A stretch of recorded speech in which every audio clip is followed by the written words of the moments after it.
Hello, everybody. We are back with another discussion. This one's going to be quite different from the past ones, and we actually have a new guest joining us, which we're both very, very excited about, and I'm going to introduce him to you guys right now. His name is Josh. Do you want to say hi, Josh, and introduce yourself? Yeah. Hi, everybody. My name is, on YouTube, at least Supersnow. I'm very thankful to be on here. One of the biggest Resident Evil fans out there, yet ironically I don't make any content on my channel about it. Which I should really start doing that, but I don't know. It's just I talk way too much about politics and all the other dumb stuff going on. So, Gotcha. but yeah, I'm thankful to be on here, guys. I appreciate it, and hopefully I can be a fun guest, and people in the audience don't get bored of me instantly. So, No, we will totally have you back on here. This is already going very well, and you totally match Dylan and I when it comes to our passion for it. I can tell right away. So, trust me, you'll be back for the future. all right. So we're gonna play a little bit of a game. Well, I call it a game, but mainly it's just all of us are gonna be asking questions. Well, mainly Dylan and I have a list of questions we really want to sort of get to know Josh a little bit more and see like what he likes about the series, what maybe some stuff he doesn't like. Dylan and I talked about a lot of stuff we like and dislike about it, but it'd be cool to do that with a newer person. So we're basically gonna play a little game of this or that at first, and then we're gonna go through sort of just asking about favorites, favorite game, favorite characters, and stuff like that. But so I think to start it off, Dylan, do you want to pick a this or that to start off and ask Josh, and then we can all go around and answer. But I think primarily Josh should be like the first one since he's the guest. Sure. Well, it just caught my eye. It might be a fun one to start on. Before we started, we were talking about Resident Evil 5 and how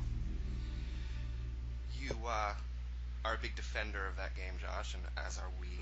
But Yes. this is a Chris-related question.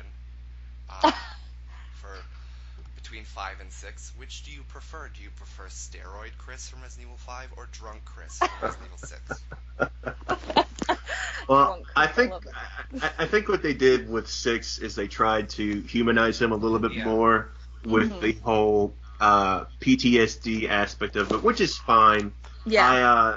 Resident Evil 6 already has enough problems as it is. I don't think that was such a glaring issue for me, but I think it was a little over the top. But then again, I've never personally suffered from PTSD, and I've never really met anybody who has it. So it could be one of the most realistic interpretations of it that we've ever seen. I don't know. Right. But I think just Chris in 5 was so heroic. He had a mission, and he wanted to find Jill. He wanted to stop Wesker and all this other stuff. So he had a true goal. But in 6, it was, again, there's so many problems with that game that just talking about Chris himself would be doing a disservice to all the other problems in it. But if I had to pick between the two, 5, obviously. I mean, steroid Chris. Those are just jokes. Easily, We obviously. yeah. I mean, I don't even personally, I don't care if he was on the steroids, but I just think that Chris was never a character that had any real weakness, and in 6 they tried to give it to him, but I don't know if it worked out because, again, it's just a cluster of so many problems that where do we even begin? That's but definitely 5 Chris. I think 5 Chris was one of the most fun, and that's why I defend 5 so much, is because it was just such a fun game. Its characters were fun. Even if Sheva's AI was bad, I mean, all you got to do is play it online. Exactly. But I don't know, like, ever since Resident Evil 4, I think that, and this is me going off topic here, and this is something that you guys might be able to jump in. I think Resident Evil 4 was one of the best games because it blended the horror aspect with the action aspect perfectly. I don't think they could have made that game any more perfect than it already was, because whenever things get too hectic and crazy, it drops some horror stuff on you. By the way, I hope you guys don't mind if I curse at all. That you do something what? I should have asked.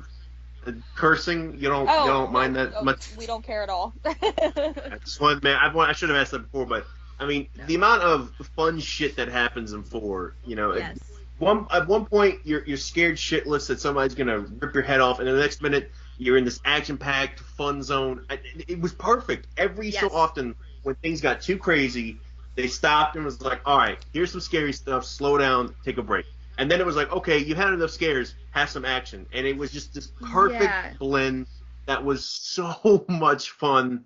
Yeah. Oh my god! And I love that game. Yeah, and you ask anybody who's played it, and they had the same kind of feelings of it blended everything so perfectly. Like it was just cheesy enough, making you not roll your eyes.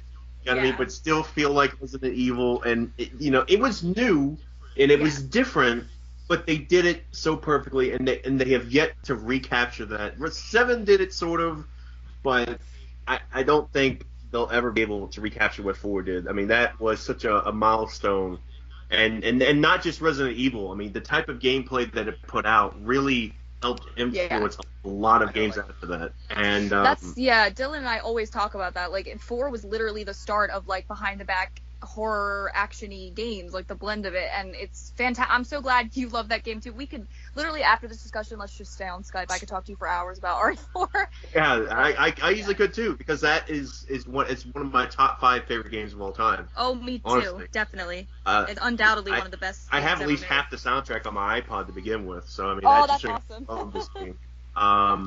Dude, I remember getting it on the PlayStation 2, which was a headache and a handbasket because the audio in that was so trash. Oh, it's bad. It's very bad. I could go on about that for days. Oh, my God. Oh, that's so Anyways, cool. I don't mean to get sidetracked with you guys, but I just... Oh, I know. We do it all the time. You're fine. And I like your extensive answers. It's pretty cool. So, yeah. So you picked... Okay, so I guess if I had to pick between Steroid Chris or Drunk Chris, I don't know. I totally agree with everything you said about him in 5, but I really actually liked him in 6. I don't know if people... I kind of like seeing a little bit of a vulnerable Chris, or a Chris that's sort of, freaked out at times. I wish his motives were a little more... Like, I wish, his motivation was a little bit more... I don't know. Dylan and I always talk about, how he's really upset, but, never once mentions, maybe I should call Jill. Jill was his whole reason for, existing in RE5, and then all of a sudden in 6, it's she's not mentioned at all. He's super depressed. I understand she might be out on her own BSAA mission doing whatever, but I just think a mention of her would have been cool, or, maybe I should see what Jill thinks, or maybe I should see what my sister thinks. Chris is the character that has a connection with so many other characters that him falling into this depression and feeling like he has absolutely nobody is not really believable to me, because he'll always have Jill, he'll always have his sister. I don't know, but I still like him in 6. He did get dumb amnesia in 6 for a second, so maybe that's why he doesn't remember Jill or anything. Yeah, I guess that's true. I don't think he would ever let her out of his sight after what happened in 5. Right? I mean, seriously, he already lost her in between 3 and 5, so why would you instantly not make some sort of, I don't know, I mean, I guess it's for plot reasons, but you figure after all the stuff he went through in 5, that he would suddenly go back into this militaristic type oh my god, another reason why 6 is such a clusterfuck. It is. The point where we could go on for 5 hours straight, just completely destroying everything with that game. And well, Dylan and I are planning on, we're going to probably discussions on each of the games, so if we get to 6 and you would like to come on, we can just bitch about it. That's perfect. So you can totally do that. I'm going to piss off a lot of people who love that game too. Oh, I know. I've got a lot to say. I mean, I could easily make a 2-hour video on my channel destroying that game. Oh my gosh. Okay, Dylan, so who would you pick, Drunk Chris or Steroid Chris? Yeah. Well, quickly following up on what you just said, Josh, is there actually people that love 6? I can't imagine that's a big group. I know. Well, actually, since I'm on Steam, I know people who have 3,000 hours on that game. Jeez. I think they're modders, but there are people who still play it. I mean, don't get me wrong. I'll say this: it's a fun game to play with friends if you want to have a night where you just get a bunch of beers and food. No, I'll say this: the Mercenaries mode is really good. I'll say that much. I've always loved the Mercenaries mode of Resident Evil, and I gotta say that one was really good. A good cast of characters, and if you have the PC version, you get a bunch of Left 4 Dead characters too. Oh, that's pretty cool. So that's fun. You know what I mean? And there are redeeming qualities in the game. There's a lot of content in it. Yeah, that's the other thing. There's at least 4 or 5 campaigns, which it's good, but for a Resident Evil game, I mean, people thought 5 was bad. like they don't know, man. Yeah. And It's and I can see why Capcom said to themselves, all right, let's go ahead and bring bring back the game to its roots with 7.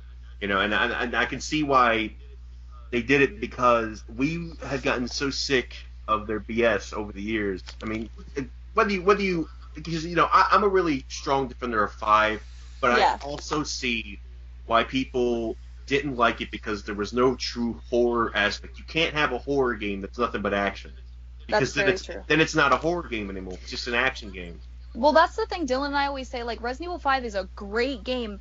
Probably, if you want to put it in technical terms, probably not a good Resident Evil game. Aside from the characters and the character development, which is the game's amazingly written.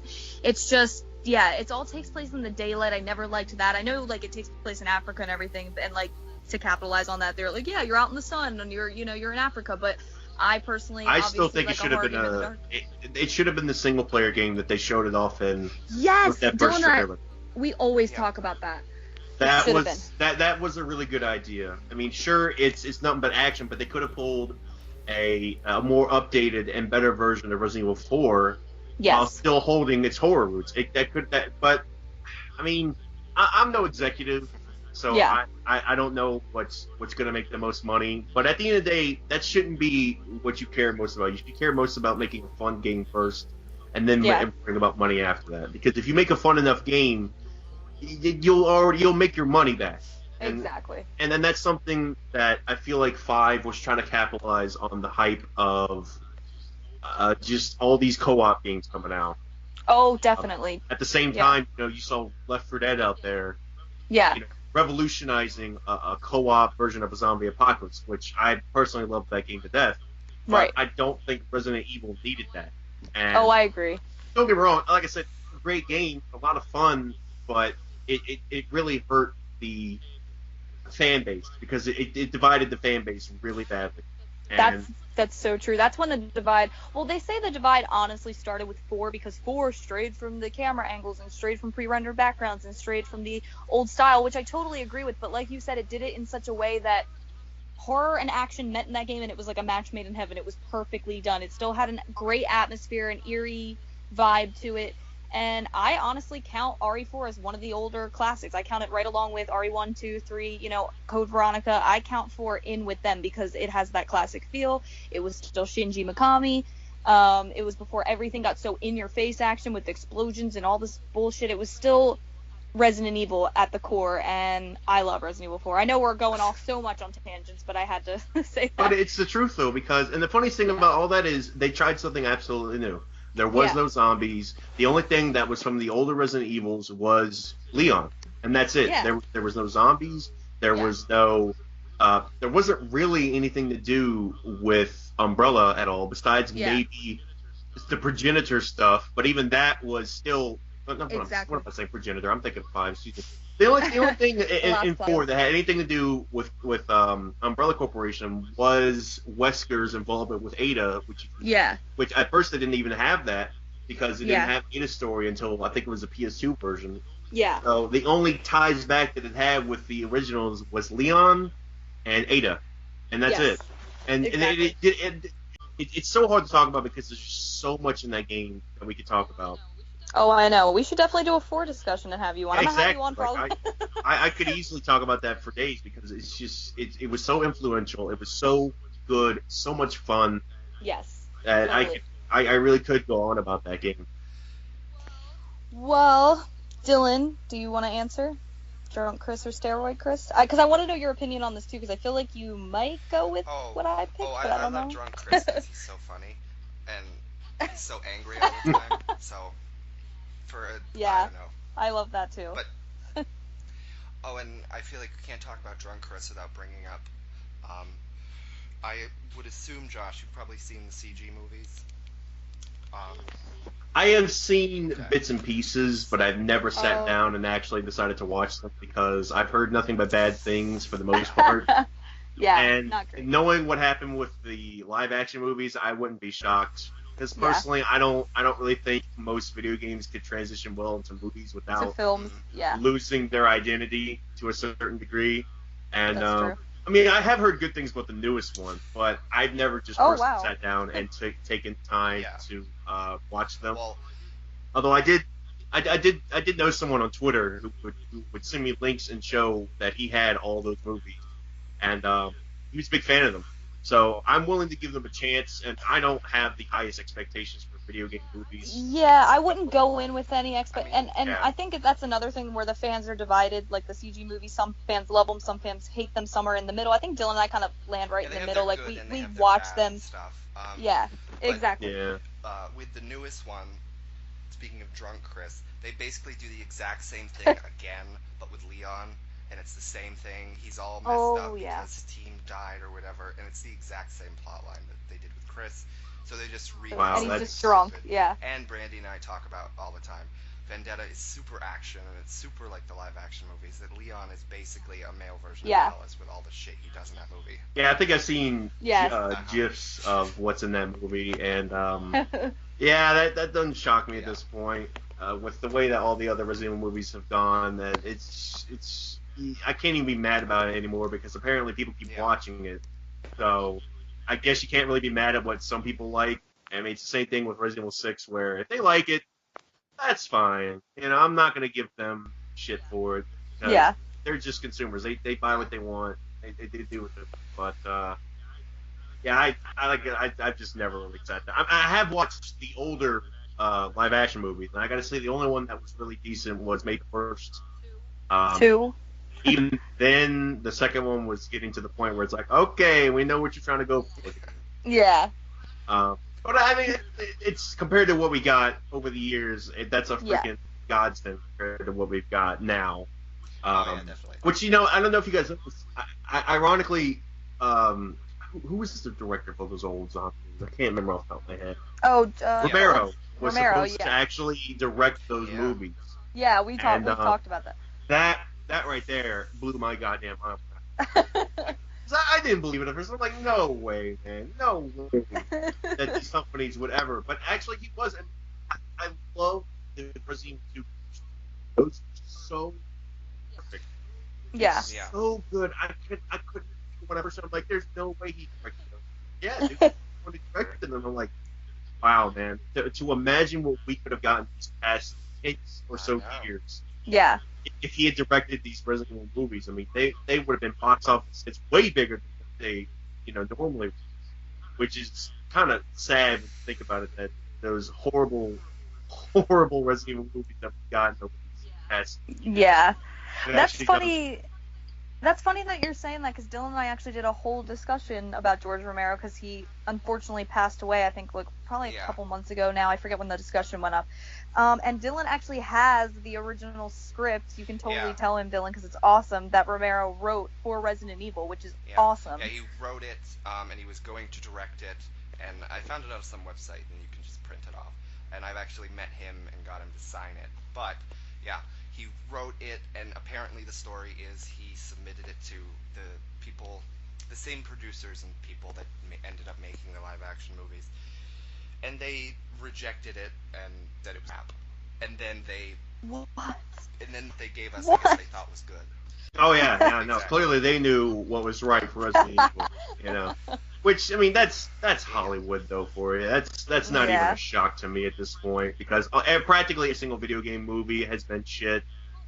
And, but why reject George A. Romero? He was the king of he made the zombie what it is and what inspired Resident Evil. So I don't understand. Well, see, the thing is though, your average Hollywood director is one of those cigar smoking jackasses who doesn't know that kind of stuff. They don't keep up with it, but it's us, the fans, who know that, and we're not the big wigs at Hollywood. So what the hell do we know? We're the paying customers after all. I guess that's true. It's very true. I mean, I hate to say that, but it's the truth. It is. Yeah. And It does suck though. It hurts. It hurts so bad to know that he could have been the one to make some of the best horror movies. Not just Resident Evil, but because back then the only real zombie entertainment was video games. It's not like today where Walking Dead and all these other things are just infecting everything. Yeah, but back then you didn't have an oversaturation of zombies, so you could have had another great zombie trilogy from the guy who did some of the best zombie trilogies in the time, or just zombie movies, I would say. I'm not that big of a fan movie buff, but I do know a decent amount of the good zombies. Although I've been trying to get into watching a lot more movies, especially the older ones, but I've been such a busy person with my channel. Right. But yeah, it breaks my heart because they really could have made something actually good. If those were good enough, then they might have inspired other good directors to make good video game tie-in movies, and we might have seen a lot more good video game movies out of this past year. Hey, you know, yeah, what can we do? I mean, stuff we got. So yeah, it's just unfortunate. And he apparently was going to follow the storyline of the first game. Like, he was going to have them in the mansion, and it was going to be Stars, like the Stars team, which would have been really awesome to see how that could have been done. But I guess we'll never know unless they reboot it and do something. Yeah. Again, you know, I don't know if you really could have made a perfect evil movie, but they had groundworks there that could have worked. And we're talking about George Romero here. He could take any kind of zombie game and make it into a good movie. That's the kind of genius that man is. Yeah. Exactly.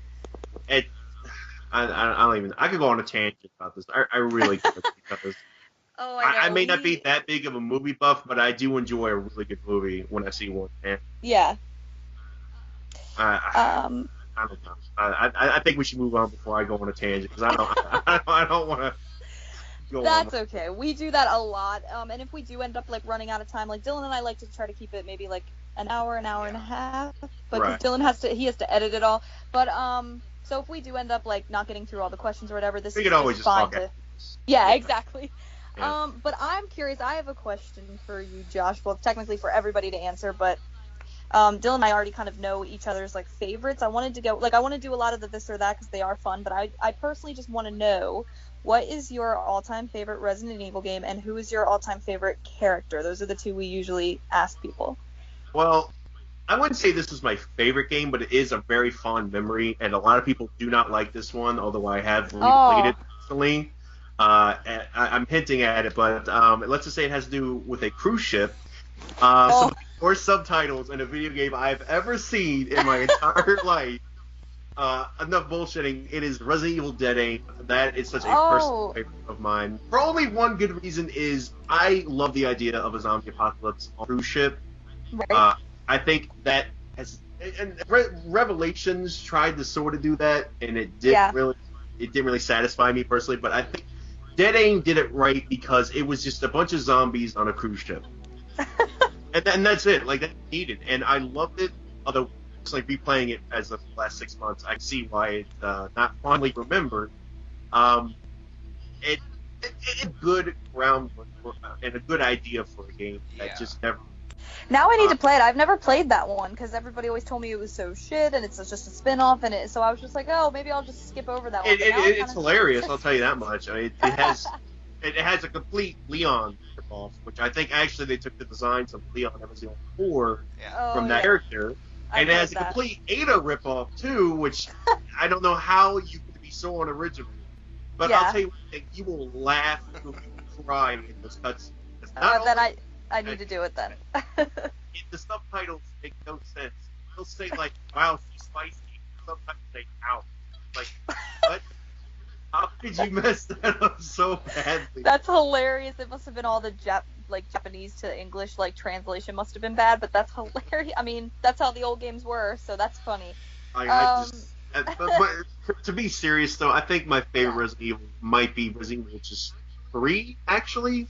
Wow, that's an awesome choice. Because I loved Raccoon City, and I was very disappointed that you didn't get to explore it as much as you could have in the second game. Which is, I think the beginning of Resident Evil 2 is one of the best beginnings of any Resident Evil. Because it all takes place in the city at the very beginning. But I love 3 because it also had one of the greatest enemies in the entirety of Resident Evil, and that is Nemesis.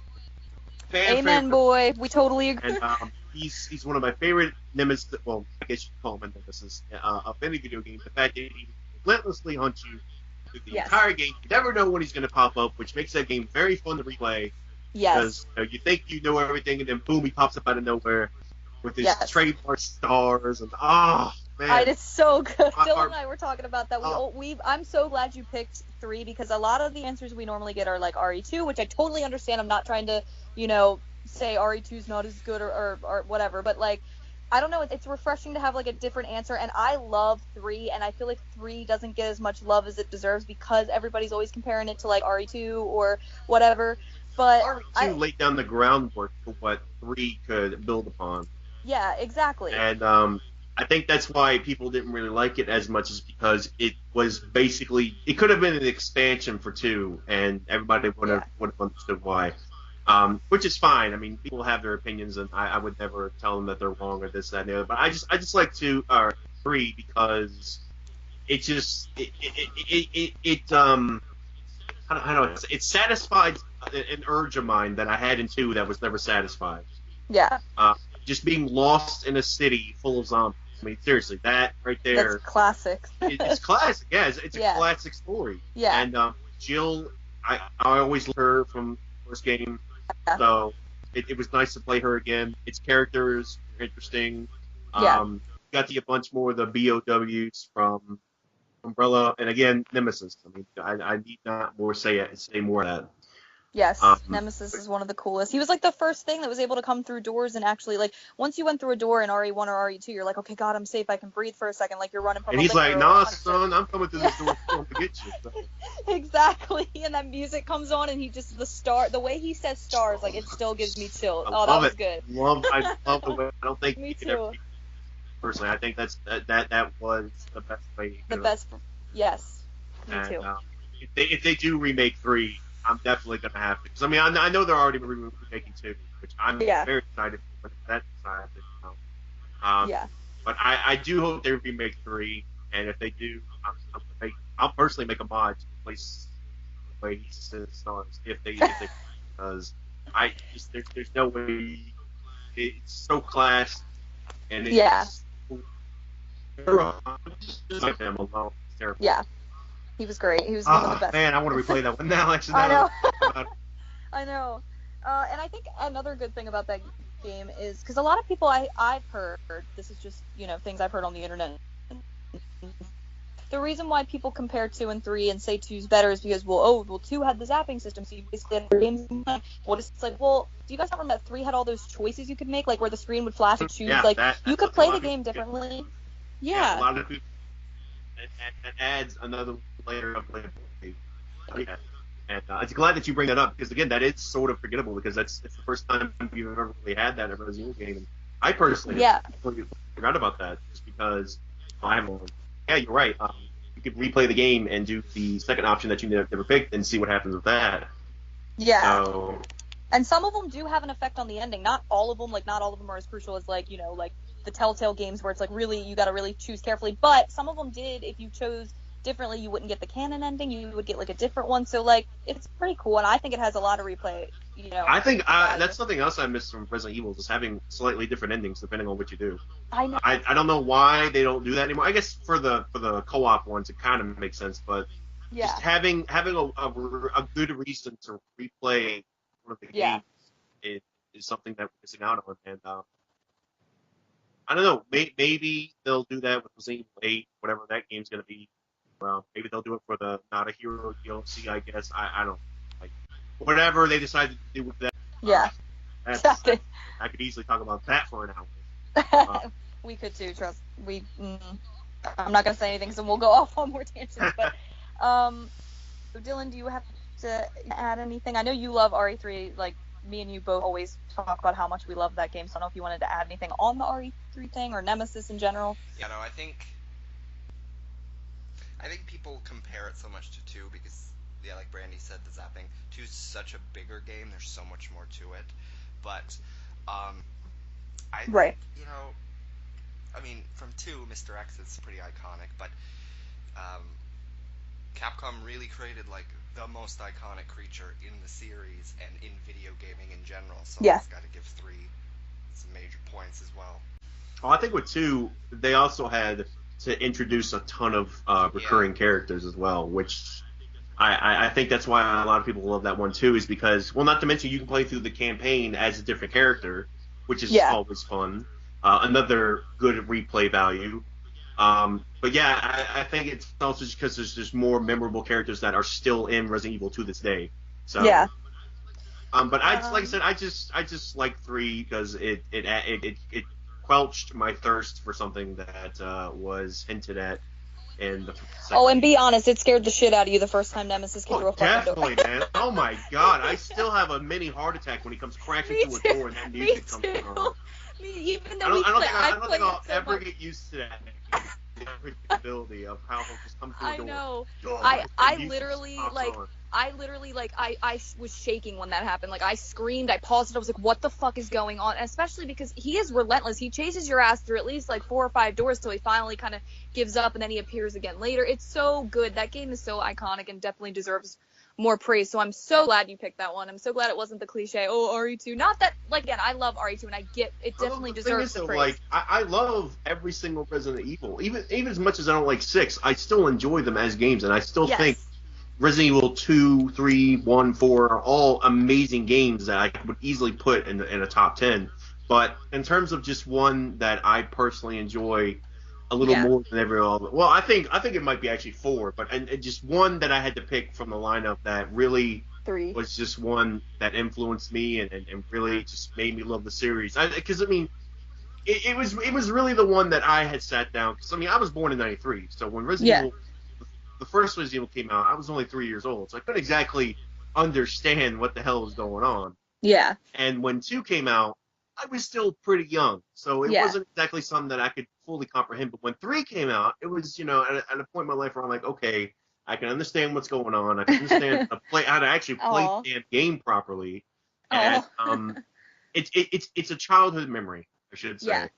And whatever games you played in your childhood will easily affect what you'll love for the rest of your life.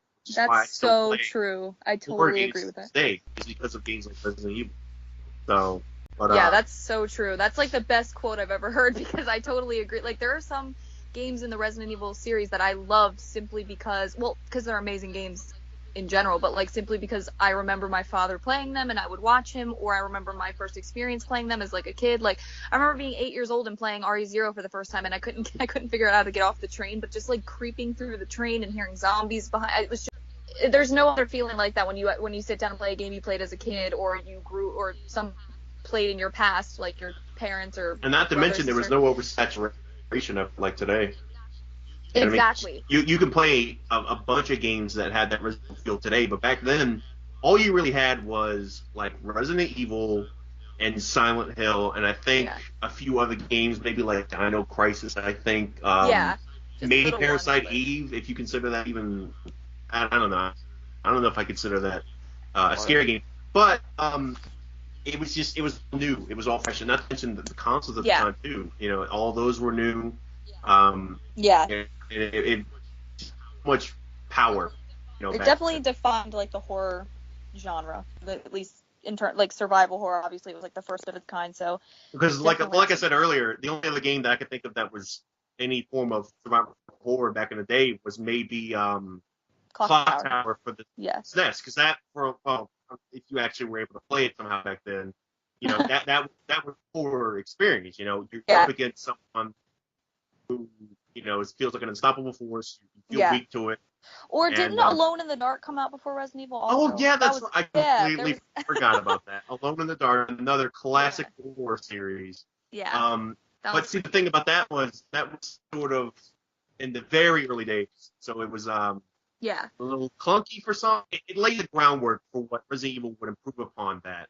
Yes. You know what I mean? And like I said, I actually never was able to play that back in the day, which is probably why I never was able to mention it earlier, because I just had no idea that it existed.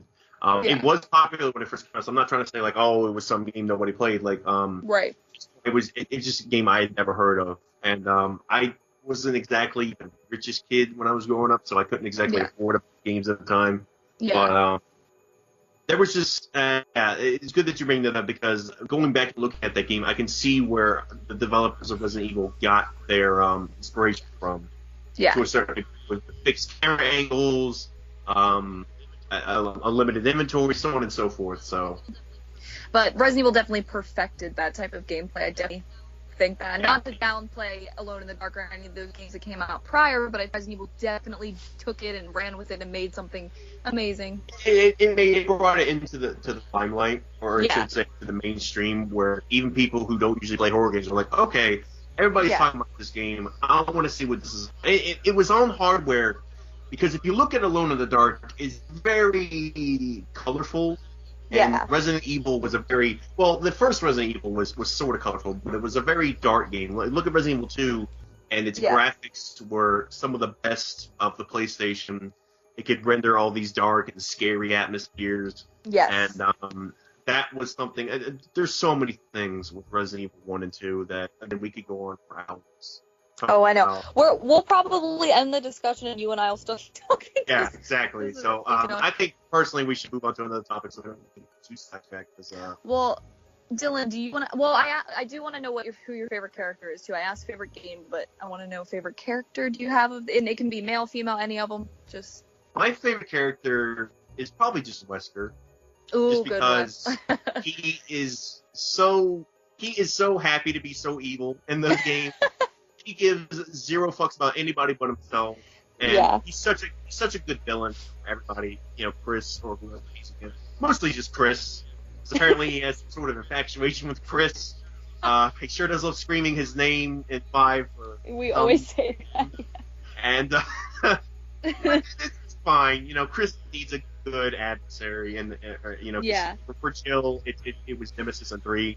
And I think he's just such a good character, and he's hilarious in the first game. I mean, my God, his lines, "Stop it! Don't open that door!" Like, come on, that is so classic. Do you remember the line? I was talking. Dylan and I actually just played the director's cut recently, but there's a line where Chris is at the end when Wesker's showing Chris the tyrant, and Chris laughs at it, and Wesker goes, "Chris, stop it!" And he sounds all embarrassed, like.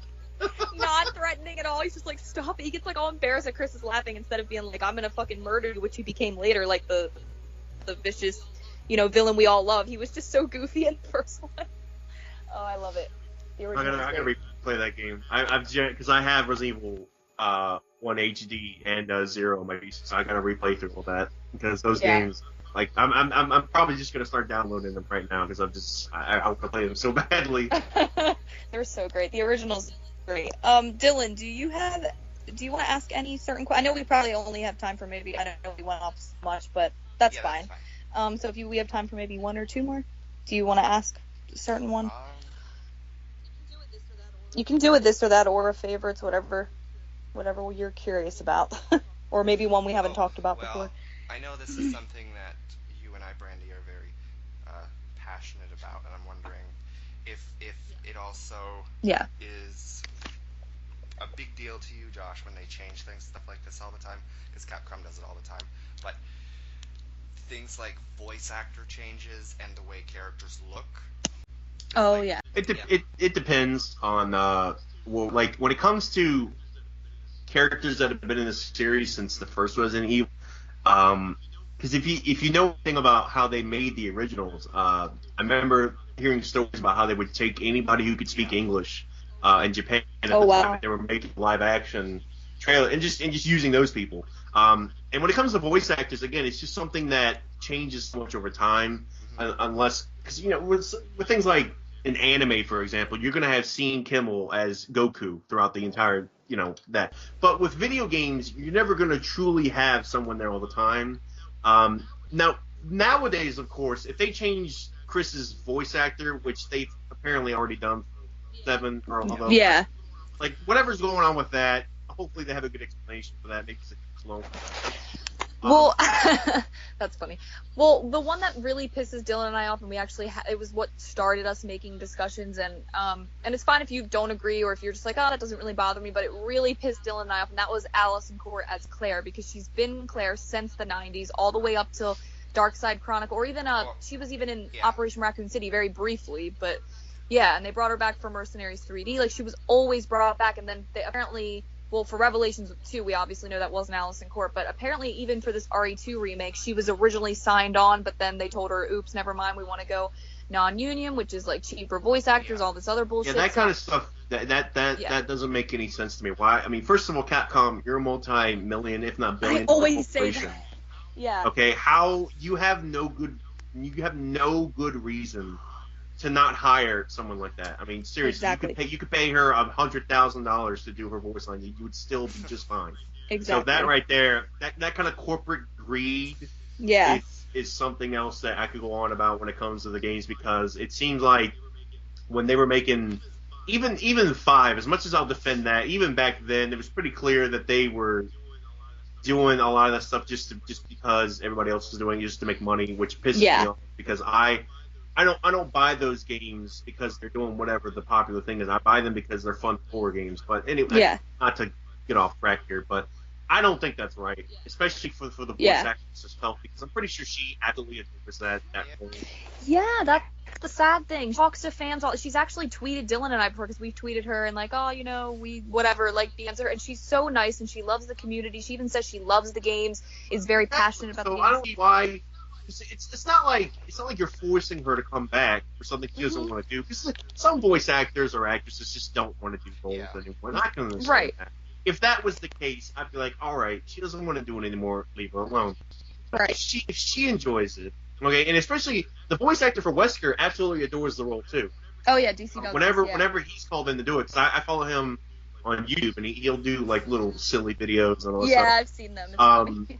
And so if the voice actor is willing to do it, then you have no reason not to hire them. Because first of all, they could probably use the money, because as we all know, voice actors are not paid the kind of proper things they should be. Especially, that's the thing, why is Capcom so cheap then? They don't have to pay them a whole hell of a lot. Exactly. It doesn't make any sense. Like, I don't understand it. Unless there was a very, very good reason for them to do it, which I couldn't really name one, then there's really no reason, man. She's a good voice actress. She does her job just fine. She obviously loves the community and loves these games, so, again, no reason to treat her that way.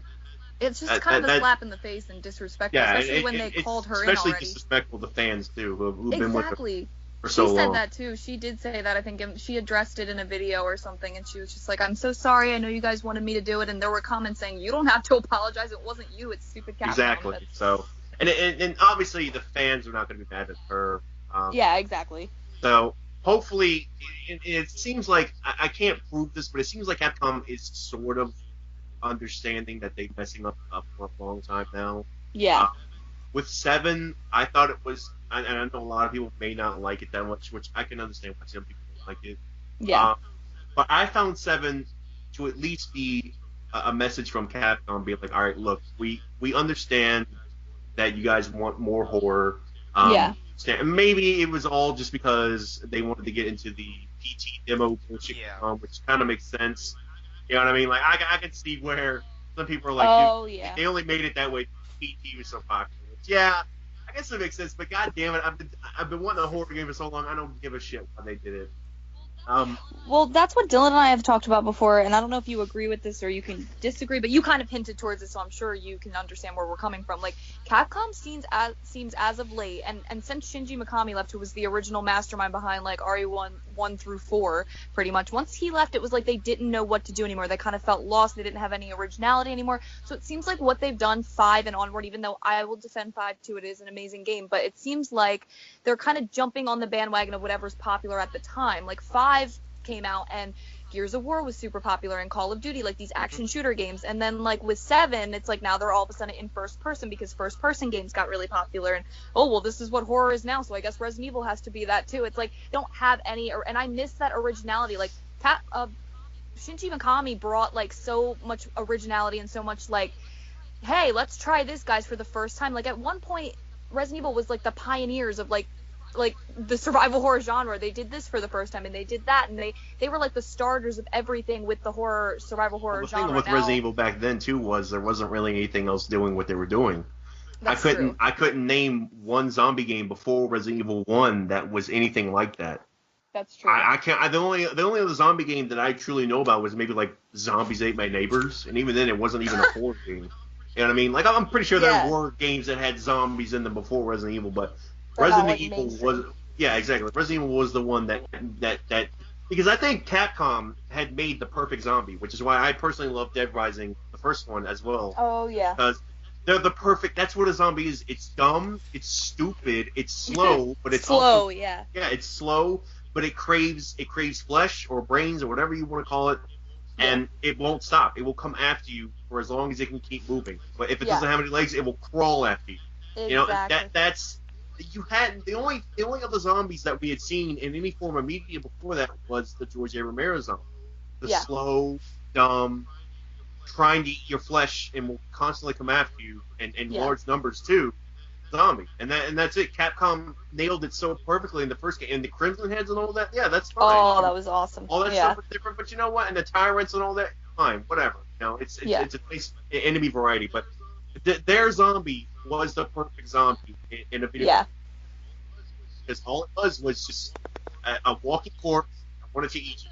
That's it. There was it was simple before. It was so simplified before, and that's the way it worked though. Like sometimes less is more, and that's what I think Capcom needs to sort of. I remember a learn comment about someone who was talking about Banjo-Kazooie, where they talked about how limitation breeds creativity, and that's another thing where if you're limited, you're like, okay, well, we can't do this with the graphics, but let's try this and make it, so we can. And nowadays, with everything being so powerful. And all these graphics engines, they don't need to be creative with their stuff anymore because they can just be like, all right, we'll throw this together because it's so simple to make. And a lot of that magic is lost. Now, of course, not every game does that. Last of Us, for example, did a lot of nice things. Last of Us was amazing. We can talk about that too. I love that. Yeah, easily. That's another game where, okay, I don't want to devolve this into just talking about random things too much because I've been doing that way too much into this. I'm completely off track of where it was anyway, so. Okay. But I just think that the older games, as you said, they were trying new things. They didn't have a true formula down yet. So like, okay, it's the second game. What do we do?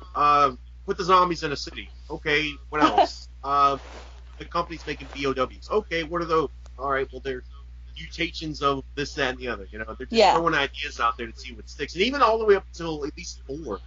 They were doing that. They're like, okay, what do we do for this game? It's just Leon and there's parasites. Yeah. So, and I think that also with popularity comes laziness because if they say to themselves, okay, well the fans don't give a shit what we do. That's true. Throw something together. They'll buy it anyway. And I think because of all the backlash ever since 5, they finally got off their asses like, okay. Fans aren't happy anymore. We need to give them what they really want. And again, even if it was just to capitalize on the easy hype, I still enjoy it. I thought it. That's interesting because you can definitely end up watching this if you want to. I'm not trying to just shout this out for views, but like Dylan and I did do a discussion on 7, and that's when we had our other guest Void on there. He's pretty cool too. He loves Resident Evil. We were trying to get him on this one, but. He never wrote me back, so I guess he's just busy. But he was on. We all three kind of talked about like why we don't like 7, and I'm totally not against people that do like it. That's totally. I'm down for everybody has their own opinion. I don't know. This isn't a 7 discussion, so I won't get too much into it. But I can see why people don't really like it. A lot of people are not into first-person games at all. Like for example, my friend Terrell. He can play a third-person game all day long and be just fine. But if he starts playing a first-person shooter, he'll get motion sick or this, that, and the other, which I can completely understand that. We had several reasons. I think our biggest one was that there were no original characters in it, and I don't know how I know you seem very passionate and that you love the characters, so I don't know how you feel about that, but I can see why people don't like it. The whole, we're in the South, so they're hillbillies. Okay, yeah, we've seen that a billion times. You know what I mean? It was sort of like the cliche. It felt like a Texas Chainsaw Massacre game with like Resident Evil slapped onto it. Yeah, and then the monster designs weren't exactly that original. I mean, most of the monsters, just like Revelations, are just these blobby, whatever. You know what I mean? And that's why I don't like Revelations. I'm gonna say that up front. I don't like Revelations that much. Well, first of all, because I don't like its gameplay, but second of all, I hate the enemies in that game. They're just so boring and just generic. Gray. Yeah, and gray, because the zombies are iconic, man. We all know what a zombie is, but just a random mob monster coming at you, it's like, oh no, I'm so terrified. Oh man, these things are so easy to kill. Once you learn how to kill them, they're not because they don't do anything with it, you know. This is so interesting. We probably have to end the discussion soon, but I definitely want to keep talking to you if that's okay, because I really want to. I can stay on for a couple hours. I don't care. Because this is very interesting. But well, I guess to wrap up the discussion, then I know this kind of ended up just being more of a random, and that's totally fine. That's kind of what I wanted it to. I just wanted to have the questions there as a basis in case we didn't know what to talk about, but we had plenty to talk about. Josh, you talked a little bit about you don't like Revelations. And we have a question here about Revelations 1 or 2, so what are your thoughts on Revelations 2 as a game? I didn't put a lot of time into it because I don't know what it is about the Revelations games, but I find them just not fun to play. Now, this could just me being an ignorant asshole when it comes to these games, because I think they were mostly built just for handhelds, which is fine. You know, you're not going to have the best. You're not going to have the best controls or this, that, and the other in them. But I don't know what it was. Okay, for example, like in the first game, the first real boss is the guy going, Mayday, and all that crap. Oh, I love that guy. I didn't like him as a boss because one reason. Now, people complain about Sheva being useless. My God Almighty, was that part? They watch you get attacked. He did. He sat in a corner while I'm being chased by 50 monsters, and I'm like, dude, shoot the monsters. Well, not to mention, if the boss grabs you, it's a one-hit kill. Oh yeah, that's true. You're pressured from all these monsters you got to fight. There has never been a more accurate description of Revelations. It's so funny. And not to mention, the dodge mechanic is, I don't know. Oh, it's bad in that. It doesn't. Yeah, it doesn't make any sense. The story was just kind of bleh. Who fucking cares about these characters? Oh, that's true. Yeah. The chick betraying Chris was kind of just like, oh wow, what did you do? I barely could even remember your name. I'm supposed to care that you betray me. Well, Dylan and I, we both actually do enjoy Revelations, but I totally agree. When it comes to the story, that game is a mindfuck. They tried to do all these things like, oh, well, this guy's a bad guy, but is he really? And there's so many complex like holes in it that it ends up just being really confusing and stupid. And it's almost like I want to skip past the cutscenes and just keep playing the game, which I never. I think it's a fun handheld game, but it just because I played it on the consoles and the PC, it just doesn't doesn't really work as a game, because you're playing a game that was made for the 3DS, man. Like, that's true. It just doesn't work as like a console or PC game. Like if they had taken two versions of the game, they made the version for the handhelds, and then they made a console and PC version that expanded more upon using the proper whatever, and made it more console and PC friendly, then I think I would have enjoyed it more. But it's just I don't know. Something about the way that enemies are, like you'll pump like 3 shotgun shells at them and they still won't die, and it's like, okay, I'm wasting all my ammo. Yeah, that's true. Mechanic doesn't really work properly. The levels are very small and cramped, making it hard to fight certain enemies.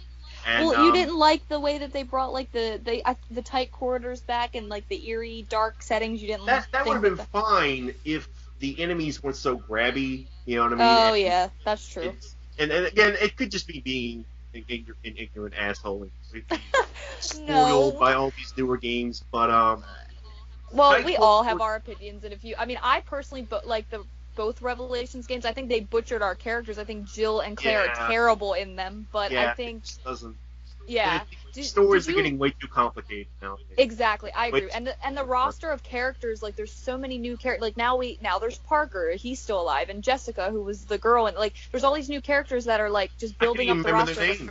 I can't remember these characters' names because there's so goddamn many. There's so many. Yeah, and it's like I can't care about these characters either because they give me no reason to care. I could care less if Parker died.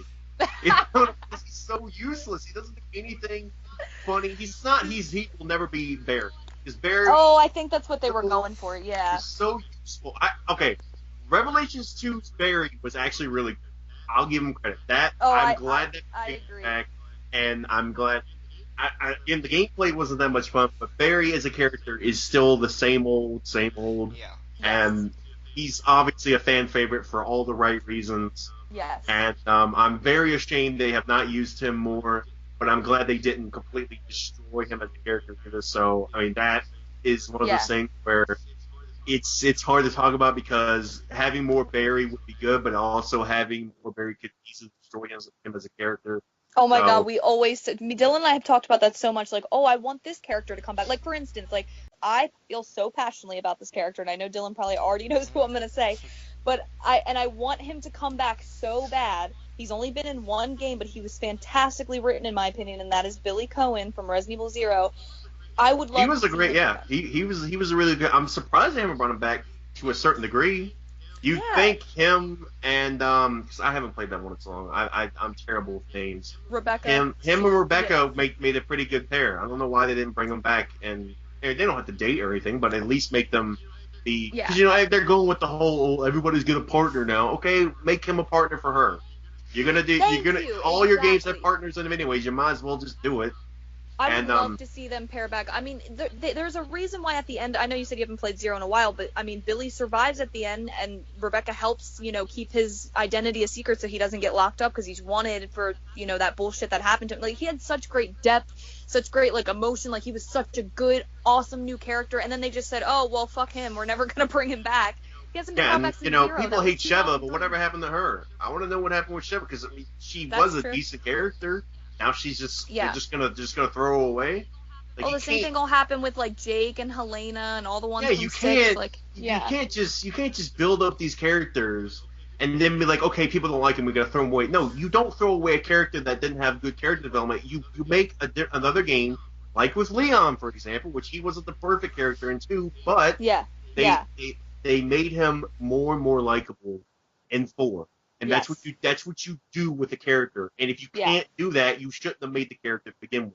Exactly. I totally agree with that. I mean, in my opinion, the only one I really care to see come back at this point is Billy, because Billy's... I mean, it would be cool to see maybe, like, Carlos or Nikolai from 3, but as far as, like, the newer characters, I'm not too... I mean, Jake was okay. Sheva is a good character. There was nothing wrong with her, but... Yeah, I'm just saying, like, don't put a character... No, I agree. You're not gonna, continue with it. Or at the very least, have the balls to kill them off or something, That's the thing. Like, okay, if Billy was never going to be in another game, why didn't he just die in Raccoon City or die at the end of 0? At least it would have gave us some closure. Like, some fans have even made up this rumor that he did die in Raccoon City just because we don't have closure about where the hell he's gone to. At least they had the balls to kill off Chris's partner in 6. I mean... Oh, Piers, yeah. That was pretty good. And I gotta admit, that's one of the highlights of the game was, I may not like Piers that much, but his death was pretty good. They did that. Oh, I know. Stuff. I really like the soundtrack for that. Yes, that moment. And it was good for Chris's character development to see that, no matter what he does, he's always going to end up losing people, and that's what happens in that form of a job that he takes. Which it's something that I think 6 did pretty well. Was like, especially because now in the series, well, depending on where 7 goes, BOWs are such a problem that it's practically a war now. So. These characters who used to only lose maybe 2 or 3 people in a game, are now seeing, friends and family die left and right because BOW is a worldwide problem now. So I think that was good, Chris, at least to a certain degree.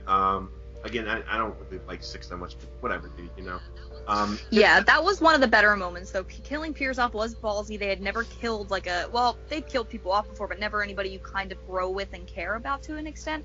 Like, Piers isn't as good as, like, Billy or some of the older characters, but he was really, I thought, a really good new character, and when they did kill him off, it is pretty emotional, that ending scene where, like, he pushes Chris in the pod, and he just is real silent, and he's just staring at him. It is they did pretty good with the emotion in 6 to a certain degree, but then in other campaigns and other moments, it's just like, wow, what are you guys doing?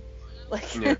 Like, I don't care about Helena. I don't care about her sister is infected. I'm sorry, we didn't know enough about Helena to. And you can't make us feel emotionally invested about someone we've only known for like a couple hours. Yeah, we don't really care. Yeah. And then that's a problem that I see with a lot of newer games is they put these characters in there. It's like, okay, cool, this is person. Oh, they killed him already. It's like, well, I can't care about these characters if I've only known them for like 5 minutes and. That's why someone like Ada we cared about them so much in like 2 because we've known them for a majority of the game, and then when Leon thinks she's dead, that is a sad. I mean, the voice acting was pretty funny. Leon screaming Ada like that. Yeah, Leon's pretty dramatic. It was a sad moment in the game, and I totally agree. have to build that up. You can't just throw somebody in our face, kill them in 5 minutes, and expect us to care. Exactly. That's Mass Effect 3 levels of shit. You just don't do that. Can't I just totally agree. wave it in their face and be like, "Oh, now you got to care." It's like, no, we have to know these people to a certain extent, or a certain amount of time for us to care about them, and that's something that I'm glad that especially the Baker family. I actually did feel really bad for them at the end of the campaign because we gotten to learn so much about them that when they finally bit the dust, and even though the what do you call it? Not really a flashback sequence, but the sequence where he gets to see the Bakers talking to him normally. It's like, oh shit, that's fucked up, man. These people aren't horrible people; they're just being controlled. So there's a good and bad way to do it. I'll just say that. So. Yeah. Well, that's why I think they should end up. As sad as I would be for this to happen, maybe they should kill a character that we've had in since the beginning. Maybe Jill, maybe Chris, maybe Ada, maybe, it would suck because it's like, I don't want to lose the character, but maybe it would help the series get more depth and emotion. And, I mean, look at games like The Last of Us and The Walking Dead, Telltale games like that are very emotionally driven games. I think if Capcom took a little inspiration from that, since they like to steal, everybody's tropes nowadays, it would be so cool to have a Resident Evil game fear losing one of our characters, because as fucked up as butchered as they might be with voice actor changes and appearance changes, like Dylan and I do take that very seriously with at least some of the characters, it would give it so much more depth if we were actually in a situation where, oh my god, Claire Redfield might die. Wow, she's been in the game since RE2. Wow, Leon Kennedy might die. He's been like a fan favorite since RE4. Like, that would be pretty awesome if they were ballsy enough to do that. Or at the very least, if you're going to make a new character, give them proper character development. Give them proper things that make us want to care for that character. Because as much as I thought Peters' was pretty good, I didn't really care about him that much because whatever, dude. I barely got to know him properly. Yeah. He wasn't really that interesting of a character. He's not like, I don't know, Ada or someone who... he was sort of just like a sidekick to Chris. I totally get what you're... Like, sort of just there to snap Chris out of his tantrums. Sort of. Yeah, and so, I don't know, like... Would you feel more, like, upset or emotionally invested if it was one of our original... Like, say it was, like, Chris that died at the end of 6. Would you feel like that would be way more of, like, wow, that sucks, like, type thing? Well, the thing about that is, when it comes to 6, 6 has already got so many problems that killing off a main character wouldn't really help. In a newer game, let's say in 8, they have Chris become the main character. Like, let's say the Not a Hero DLC is Chris Redfield completely, not a clone, not anything, and they hype him up to be the main character of the next game. Okay, well then they kill him in the next game. You've got to do it right. You can't just kill him for the sake of killing him. If you're gonna kill him, make it like a proper sacrifice or a proper... There's no other way this could have been done, because if your players don't care about someone dying in your video game that's been with them for all those years, then you've done it wrong. And I think that Capcom is such a big company that they could easily hire a writer who could do that, because it doesn't take a multi-billion-dollar genius to figure out how to make good characters that you care about emotionally. Because great example, I'm glad you brought up The Last of Us, was in the first 5 minutes of The Last of Us, we barely get to know Joel's daughter, but when she dies, you can... It's so sad, yeah. You don't need to know a lot about a character in order for you to care about them when they die. They just did something that made you feel for both Joel and her at that moment. I don't know what they did, but the writing... I mean, I could go so on and on about The Last of Us. I think amazing, but it's just that, you don't usually see stuff like that in a video. That's true. You're not going to kill a teenage kid or a little girl, for that matter. It would be like the little girl from The Walking Dead dying in games like that. You don't usually see that in most people. So, and that's, well, Last of Us, as good as it is, that was sort of a thing we've seen before. It's a stereotypical, he just lost his daughter, how sad. Yeah, we've seen it before, but The Last of Us, as much as people may not like it, and I can see why some people don't like it, it is a very emotional game. And I think that something else that goes along with that, which can make or break the game for me personally, is the music. The music in that game is some of the best out there. I have the soundtrack on my iPod. I exactly, love that. You do. And I think that's something that Resident Evil has been lacking since 4. 4, yeah, I guess. Yeah. 5 had some good tracks, but Yeah. 4, and especially 2, I think 2 has some of the most memorable tracks, especially in the police station. Oh, yes. Out of any Resident Evil. That right there, I must have poured so many hours into singing that. I'm so glad you're into the music too, because not a lot of people ever really talk or give enough credit to the Resident Evil music. And every single game, at least in my opinion, proper credit to a lot of video game music in general, because a lot of video games out there is with good really soundtrack. Good, and people overlook it just because they say to themselves, "Oh, video games can't have good soundtracks." I remember that. I was talking to my father about the Halo 3 soundtrack once, and he's like, "What? It has the original soundtrack?" I'm like, "Yeah, a lot of video games have that." And he's like, "Wow, I didn't know that. You know, I didn't know that a lot of video games these days have proper, because you know they have actual Final Fantasy, for God's sakes, its composer has been doing this for God knows how long, and it's one of the best composers in the world. So." Good music can turn a game that usually isn't that great into something that is very memorable.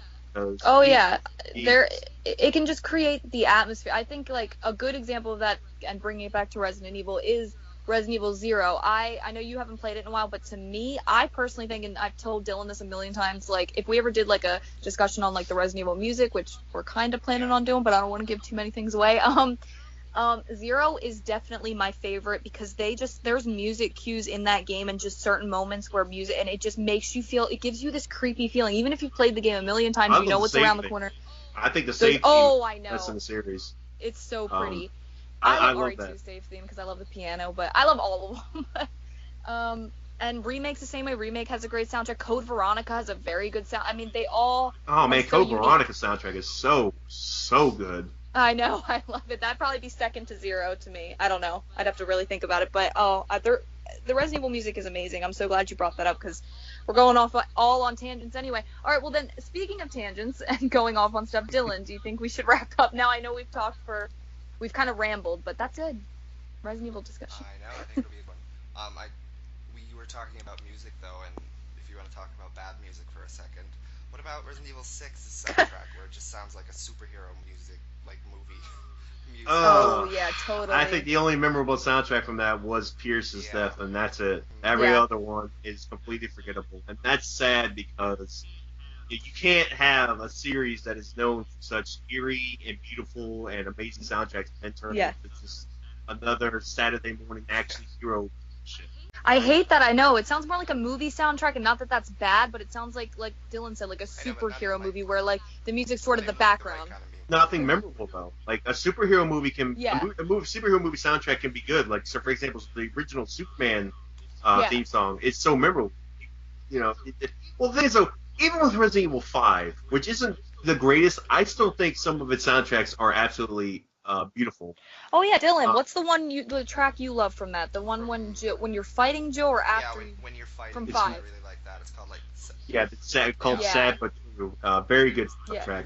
I love the soundtrack when you first fight Wesker. The Wind of Madness. That's a really good soundtrack. Oh yeah. When you fight him? When you have to get the missile to shoot him. Oh yeah. That one's the final boss battle. Oh my God, is that music so good? I gotta listen to that again. I like the one.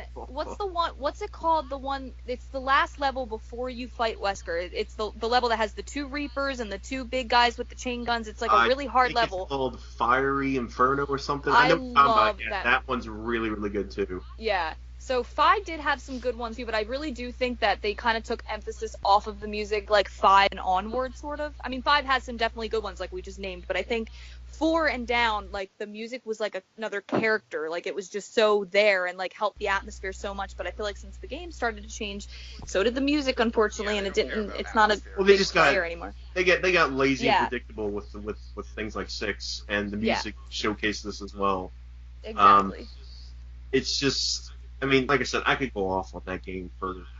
I mean, I think I should truly make a video on it, but I also feel like a lot of people have already done that, and it's one of those things where it's like, okay, dude, we've heard this before, but you have to talk about these things like this, because until the company itself learns from it, is like, okay, we get it, dude, we're gonna change up. They're not gonna change. You know, when Resident Evil 6 came out, a lot of people were upset about it, but they were not to the point where Capcom listened enough, because again, I know I harp on Revelations, but they threw a lot of that same old bullshit into that game.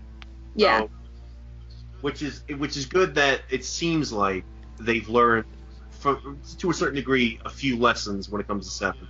Although, again, I know a lot of people don't really like that game, which, again, I can see why. But it feels like, in terms of making a proper horror game, because they had the audacity to call Resident Evil 6 a horror game. Like, if you actually look at Steam, they tout it out as, oh, it's a revolutionary horror game. And it's like, no, it's not. Action game. You know what I mean? Same thing with 5. I love 5. It has its spooky moments, but it's definitely not a horror game. I think the last one that can be classed as survival horror is, honestly, I know we sound like a broken record, but 4 is where I think all of the horror elements sort of, like, that's the last one that. Well, it was a horror game though. It was an action horror mix that, again, mixed absolutely perfectly. That's why that game's so good.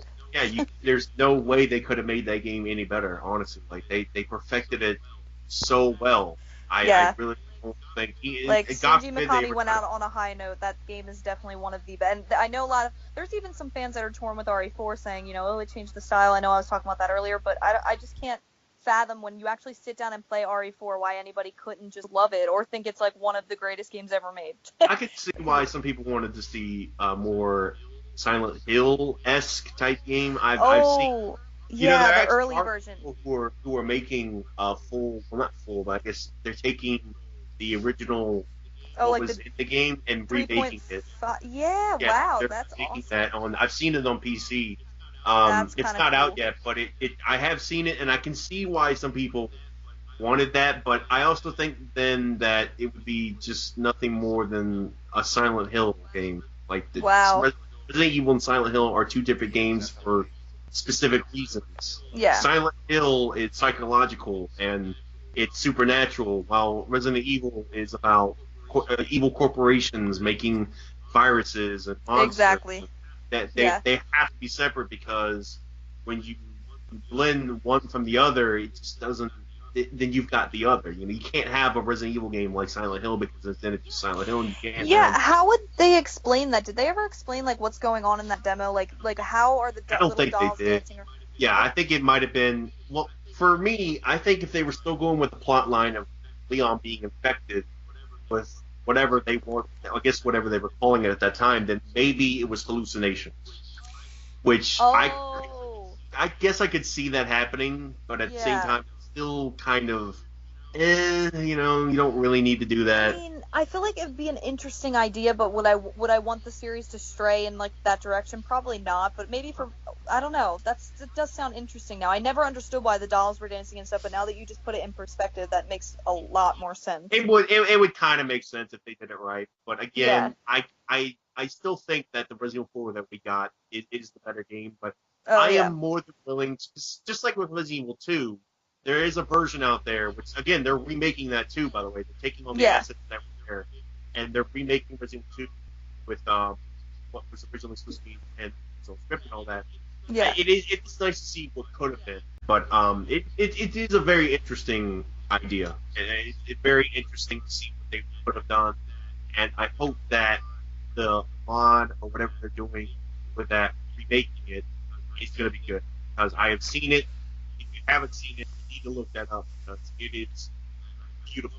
I wish I had a computer that could play them, because I would love to actually play all those prototype versions. But I love the games. Me too. Well, if you ever need help getting a PC for cheap, man, I could hook you up with very, very good PC parts for really cheap. So, right? That's another topic for another day, I guess, because that could be its own video at this point. But yeah, definitely. This is more just for everybody in the comments too. Just look it up, man. It's very interesting to see what these games could have been, honestly. Especially with Resident Evil 2. That is because, for example, just to end on something, the gun shop owner was supposed to be with you throughout a lot of the game. Oh, Kendo, Yeah, that is actually a very interesting little tidbit. And then, so, but yeah, I'll go ahead and let you guys finish. So, I think Marvin followed John around from what I've seen, and Ada was like a scientist the cop or something. The cop. That's cool. Yeah. That's really cool. But so it was so different before. Like, that's interesting how much it changed. But yeah, that was fun. That was a good discussion. Sorry I didn't talk too much, but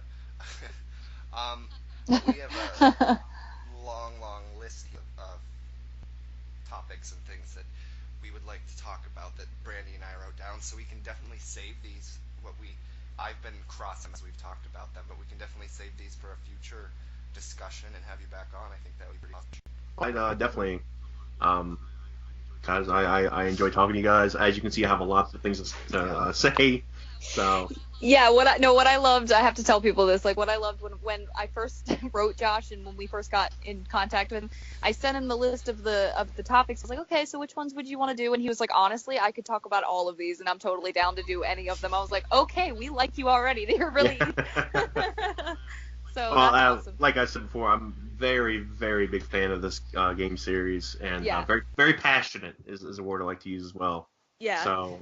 And Dylan and I are always down to talk to people like that. So I'm super glad you wrote a comment, and I'm super glad that we had you on, because it was a discussion that was sort of all over the place, but those are the ones I kind of like, where you just kind of turn the recorder on and just kind of talk. So it kind of just felt like a conversation with friends. It's like a podcast, I guess you could say. Yeah. Exactly. And you guys' videos are usually so long when it comes to this kind of stuff. So I mean, if somebody gave you shit for it, it's like, okay, well, that's what we've been doing for so long. Exactly. So, yeah, but I mean, these kind of videos are fun for people who have a lot of time, like me, for example. Like, I had all the time in the world to watch those videos.